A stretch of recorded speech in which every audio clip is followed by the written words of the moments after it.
C'est vraiment le rôle du roi de s'intéresser à l'ennemi.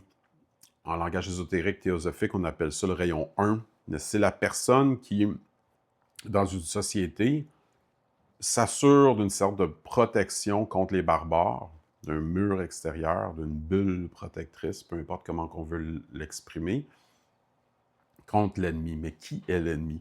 C'est quand même intéressant. Moi, je pense qu'effectivement, il faut faire attention à ça dans le sens où il ne faut pas en faire une obsession. Et les gens comme des rois qui ont un grand...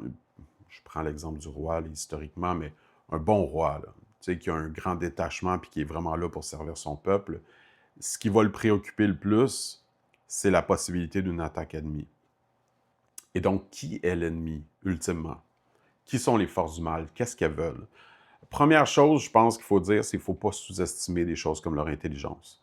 Tu sais, c'est facile, par exemple, de dire de Trump qui est stupide, mais c'est pas de la stupidité. Il ne faut pas non plus sous-estimer leur volonté.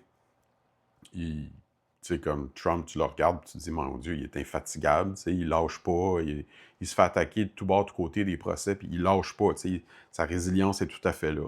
Ce qu'on peut remarquer, c'est un manque d'amour, c'est un manque d'empathie. Et donc, c'est vraiment pour ça que l'amour est extrêmement important en général dans les enseignements spirituels. Mais pour moi, l'amour, c'est comme le couteau à double tranchant, c'est-à-dire que l'amour, les gens qui ont beaucoup d'amour ont une tendance fragile parce qu'ils sont justement dans une position, ils se permettent d'être vulnérables et donc ils peuvent tomber par cette fragilité-là et cette sensibilité-là et cette empathie-là facilement dans la peur. Et c'est un peu de ça que se nourrit les forces du mal. Et donc, il y a comme un gros paradoxe autour de l'amour et de son contraire, mais qui vient souvent avec la peur. Et c'est essentiellement là, dans le fond, que le combat se passe. Donc, l'amour, c'est comme un peu la solution, mais aussi, indirectement, par sa vulnérabilité et la peur qu'elle peut créer, le problème. Et donc, c'est pas que c'est la seule qualité spirituelle. La raison pour laquelle les maîtres de sagesse, puis les grands avatars, puis tout ça dans l'histoire de l'humanité insistent beaucoup sur cet aspect-là, c'est parce que c'est là qu'il y a comme un point tournant. C'est la pierre angulaire sur laquelle on va voir une différence entre un affaissement, comme le concept de résilience, et une capacité, au contraire, à faire un plus grand bouclier pour protéger justement ceux qu'on aime. Comme, pour ça, j'utilisais l'exemple du roi.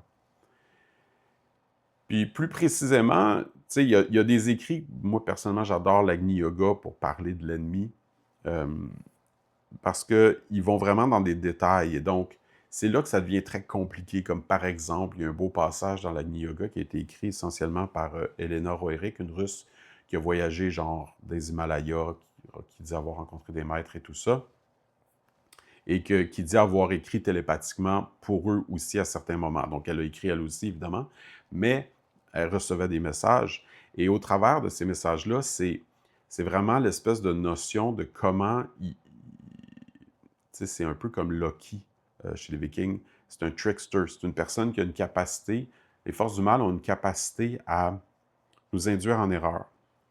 C'est un peu aussi ce dont on parle quand on parle de l'antichrist, qui était le terme original. Là. Moi, j'aime bien, j'ai parlé une couple de fois de l'antéchrist, qui est une espèce de déformation étymologique, mais que j'aime beaucoup parce que je pense aussi que dans la séquence, c'est important de comprendre l'antéchrist. Mais si on veut regarder l'antichrist, un peu comme je disais, le contraire de l'amour, c'est la peur, mais l'antichrist a des capacités de nous berner comme il peut, par exemple, aller jusqu'à être capable de créer une espèce de lumière qui va donner l'impression d'un aura pur comme celui d'un maître. Et donc là, ça devient vraiment complexe parce que tu te dis comment tu reconnais quelqu'un de bon.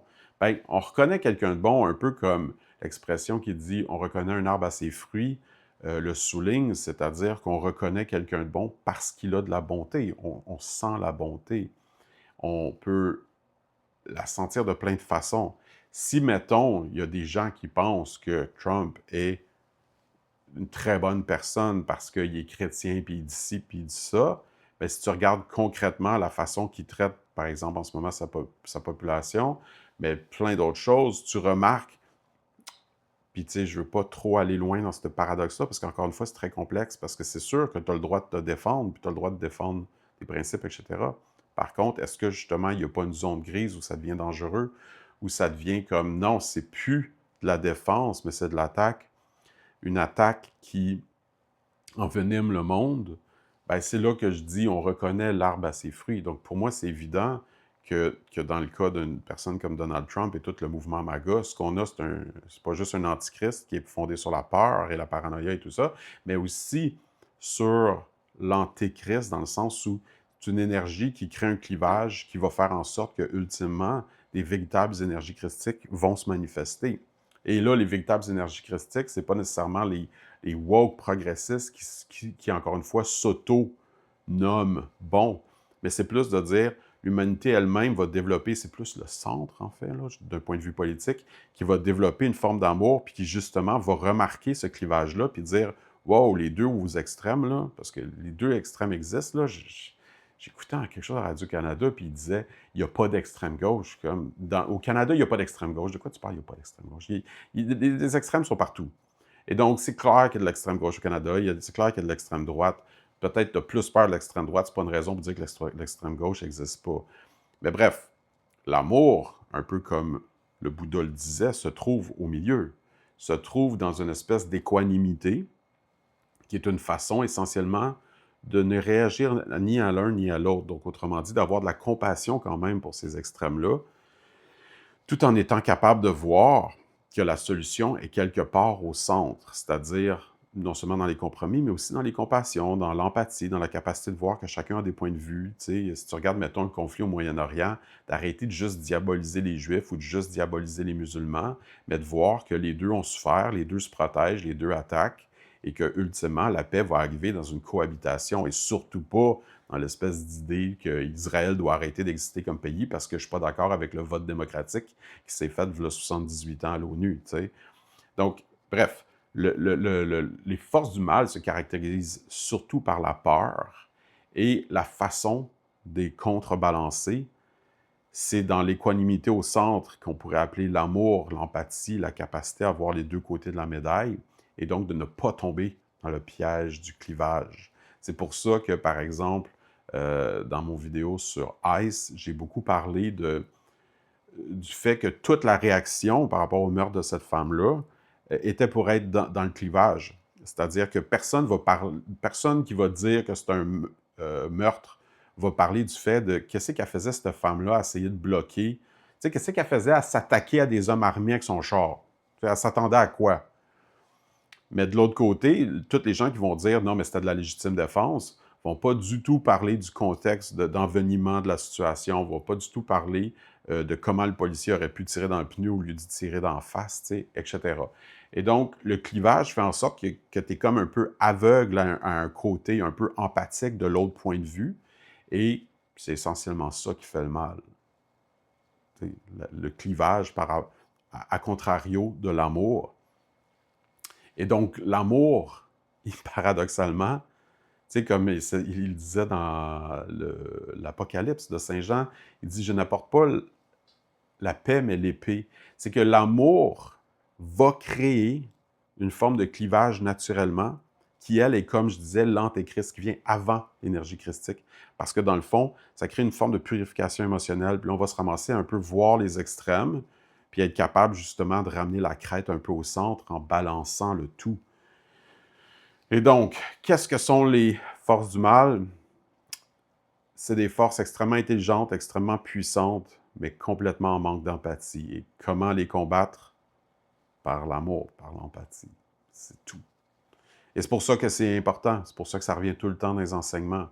Encore une fois, c'est pas que la volonté n'est pas une qualité divine. C'est pas que l'intelligence n'est pas importante. C'est pas que la beauté n'est pas importante. C'est pas que les capacités d'organisation ou de dévotion sont pas importantes. Tu sais, comme par exemple, je viens de dire les capacités de dévotion. Là. Il y a combien de gens qui disent « Le problème, c'est la religion, on a des guerres à cause de la religion. » La Russie est clairement en train de démontrer que tu n'as pas besoin d'une religion pour faire la guerre.